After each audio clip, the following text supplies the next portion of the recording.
What's up, everybody? It's your boy Ayman, and today we're going to be reacting to Dr. Zakir Naik debates with a Christian lady.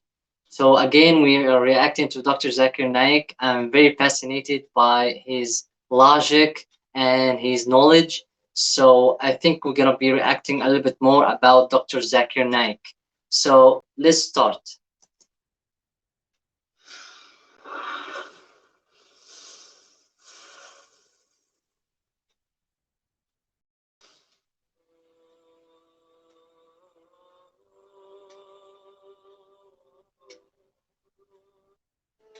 This is Mary. I'm a Christian and a banker by profession. My question for you is based on your statement that nowhere in the Bible it's mentioned that Jesus Christ is the Son of God. And based on my knowledge and understanding of Bible, I've picked up two verses to quote, and I would like only your clarification in the light of Islam. The first one is Matthew chapter 3, verse number 17. And lo, a voice from heaven saying, "This is my beloved Son, in whom I am well pleased." The second is John chapter 3, verse number 16. For God so loved the world that he gave his only begotten Son.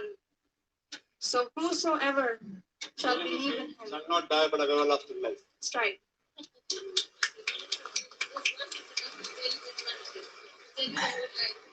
Sister, just to correct your statement, you made a question saying that I said that nowhere in the Bible it says that Jesus is Son of God. I never said that nowhere in the Bible is it mentioned that Jesus is Son of God. I said there is not a single unequivocal statement in the complete Bible. There is not a single unambiguous statement in the complete Bible where Jesus Christ, peace be upon him, himself says that I am God or wait and worship. I never said the Bible does not say Jesus is Son of God. What I said, there is not a single unambiguous statement, not a single unequivocal statement in the complete Bible where Jesus Christ, peace be upon him, himself says that I am God or wait and worship. If you point out any such two statements, I may accept Christianity. If your question assumes that Son of God means Jesus is God, very well I'll reply to your question. Many Christians think that just by the statement Son of God means Jesus is God. Sister, do you know in the Bible, Adam is Son of God, Ephraim is Son of God, Israel is Son of God. God has got sons by the tons in the Bible. That means you haven't read your Bible, sister. So do you mean to say all of them are gods? Is Adam God?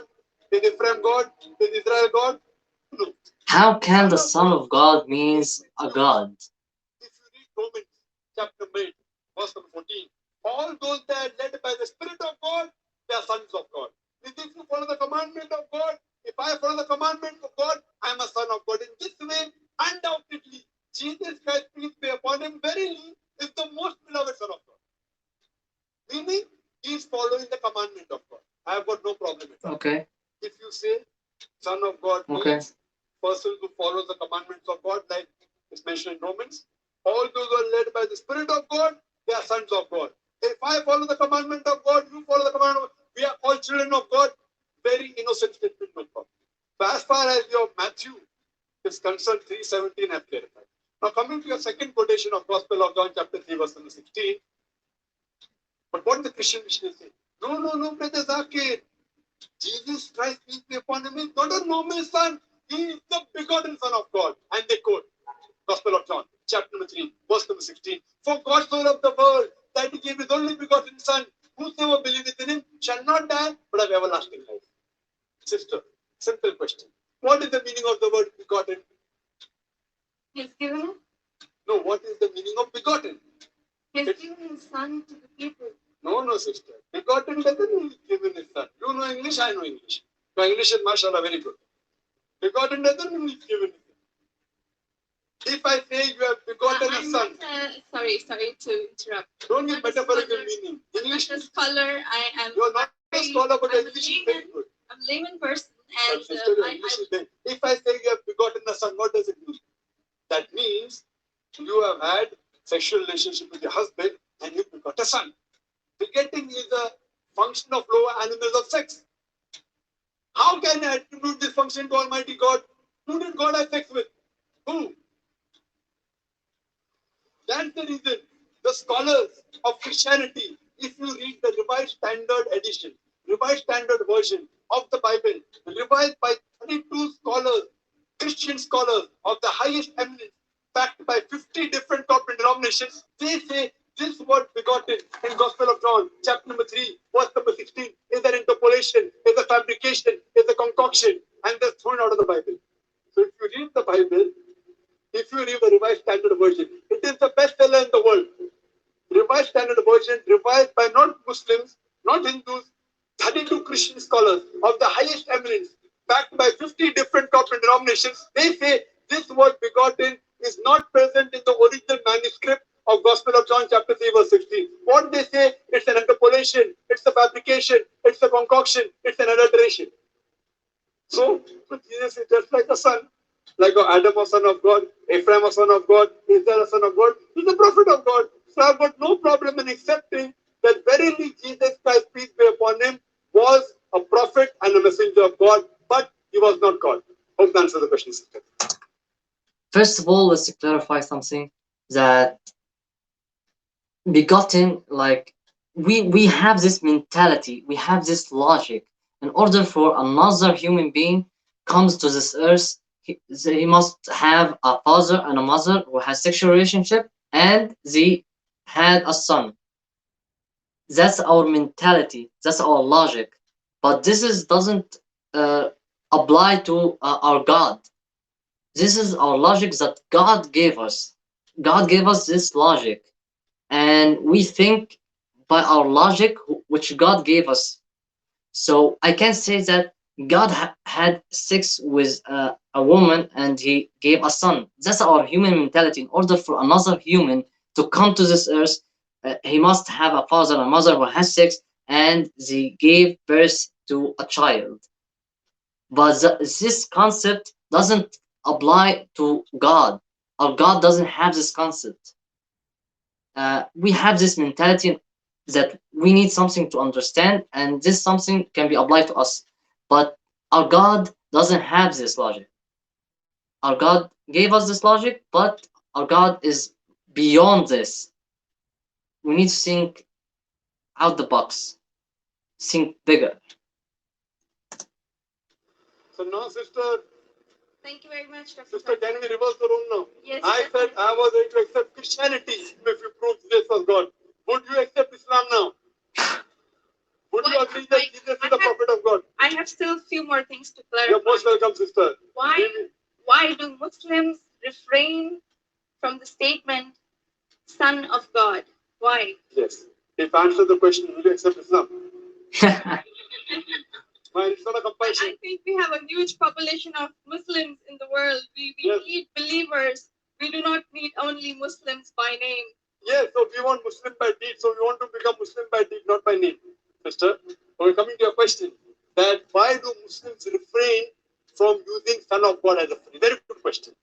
And that is the reason, sister, if you read the Quran has got 99 attributes to Allah subhanahu wa ta'ala. Ar-Rahman, Ar-Rahim, Al-Hakim, most gracious, most merciful, most wise. But Allah subhanahu wa ta'ala in his last and final revelation, if there's something like Old Testament and New Testament, Quran is the last testament. In his last testament, he has not used the word up.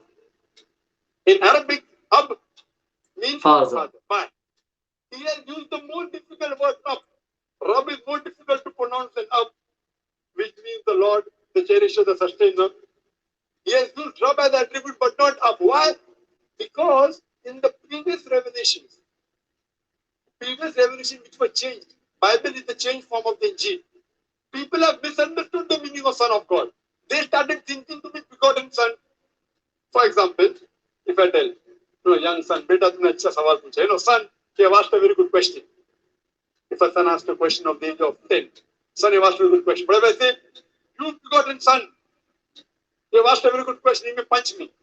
He will not say, oh, the uncle is elderly, he may punch me. That means I'm abusing his mother. If I say, my begotten son, he will get angry. I'm insinuating that I had sex with his mother. So son is innocent word, begotten son It's not innocent. Same way, the son is a very good word, but people started misunderstanding. So to remove this confusion, that is the reason the Quran does not use the word father as attribute to Almighty God. Otherwise, it's a good word. The same way, we refrain from using son of God because people start thinking that he's God. No Christian ever comes and tells me Adam is son of God, Islam is son of God. Why? Bible says Israel is son of God. Why don't you come and tell me? Because they are programmed. No Christian has come and told me that the Bible says Ephraim is son of God. No, why? Because they're programmed to believe that Jesus Christ is Almighty God. He never said he's Almighty God. And I told you earlier, in my earlier answer, he never claimed divinity. That means you're insulting Almighty God. That means you're insulting Jesus Christ, peace be upon him. That's what I say. If Christian means a person who follows the teachings of Jesus Christ, peace be upon him, we Muslims are more Christian than the Christians themselves. You know why? Because if you read the Bible, Jesus Christ, peace be upon him, it's mentioned in the Gospel of John, he was circumcised on the 8th day. The Muslims are circumcised, Christians are circumcised. Jesus Christ, peace be upon him, said that you have to follow each and every law of the Bible, each and every commandment. Gospel of Matthew chapter 5, verse number 17 to 20. If you break one law or judgment from the commandment, you shall not enter the kingdom of heaven. If you go to the Old Testament, clearly says in the book of Leviticus, chapter number 11, verse number 7 to 8, in the book of Deuteronomy, chapter number 14, verse number 8, in the book of Isaiah, chapter 65, verse number 2 to 5, that you shall not have pope. Muslims don't have pope, but Christians have pope. So if Christian is the person who follows the teachings of Jesus Christ, peace be upon him, we Muslims are more Christian than the Christians themselves. The Bible says in the book of Ephesians, chapter number 5, verse number 18, that thou shalt not have wine. It's mentioned in the book of Proverbs, chapter number 20, verse number 1. Wine is a mocker. You should not have wine. Muslims don't have alcohol, but the Christians have alcohol. Further, if you analyze, there are various references I can give. So if Christian means one who follows the teachings of Jesus Christ, peace be upon him, I say that I am more Christian than the Christians themselves.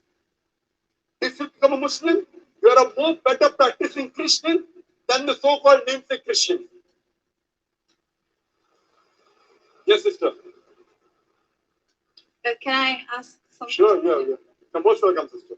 I would not like to cross-question or criticize your statement. Sister, you're most welcome to cross-question me. You're most welcome to criticize me. I love it. Unless a person doesn't cross-examine. See, suppose I want to prove something. If I say this is the best, I want to check it out whether it's best or not. That's right. Because a logical person, so please, sister, cross-examine me, criticize me, attack me. Once you're convinced, then you accept it. Yes, sister, go ahead. I will definitely not intend to do something like this. The object of questioning more is to know more so that I know what I follow is right. That's all. Thank you very much. Sister, you can ask any question, no problem. You're most welcome. Whether your intention is very good, but I went to the extent of saying even intention is bad, no problem. But your intention is very good, sister. So you can ask any questions and you don't have to accept Islam. No one can force you. Quran says, there's no compulsion. Religion, truth stands out here from there. So don't think that if I answer a question, you have to accept. On the day of judgment, only give the evidence that I gave you the answer. Yes, sister. Any questions? Thank you very much. Yes, sister. You said that we Muslims are better Christians than the actual Christians. So the complete statement I made, if Christian means a person who follows the teachings of Jesus Christ, peace be upon him, we Muslims are more Christian than the Christians themselves. Yes, sister, your question. But this is not a layman statement. I do not have a specialized knowledge of Islam and as well as Christianity. And you can ask the doctors of divinity whether I'm saying is right or wrong. Yes, sister. Thank you very much, Dr. So what's the question then? That was my question, that why did you mention that we Muslims are better Christians than the actual Christians? When I said that, why did I say that? I think this is beyond my thinking, that why would a Muslim call himself a Christian? Correct. Why? Because we love Jesus Christ, peace be upon him. We love him more than you. We love him, we respect him, we revere him. But we don't worship him. The reason I said this because I love Jesus Christ, peace be upon him. I respect him. I revere him, but I don't worship him. Because he never told me to worship him. If he would have told me to worship him, I would have worshipped him. So that is the reason I say, if Christian means a person who follows the teachings of Jesus Christ, peace be upon him, I am more Christian than the Christian themselves. Because I love Jesus Christ, peace be upon him. I respect him, I revere him, but I don't worship him. So that answers the question, sister. Okay, guys, that was the end of the video. It was really, really good. Uh, the last question when she asked why we call ourselves more Christians than the Christians themselves, and he really explained it. That was amazing. And she asks a very small question, and he explains it in a wide range. Like he like explains it from A to Z. That's what I love about Dr. Zakir Naik. He doesn't leave a single bit of information. He tells everything. Everything that he knows, he shares it with everyone. That's what I love about Dr. Zakir Naik. Really loves his videos. And I think we're gonna continue the series of Dr. Zakir for a little bit more because I really admire him. And thank you all for watching. And please don't forget to hit the like button and subscribe to my channel. Thank you so much. See you in the next video.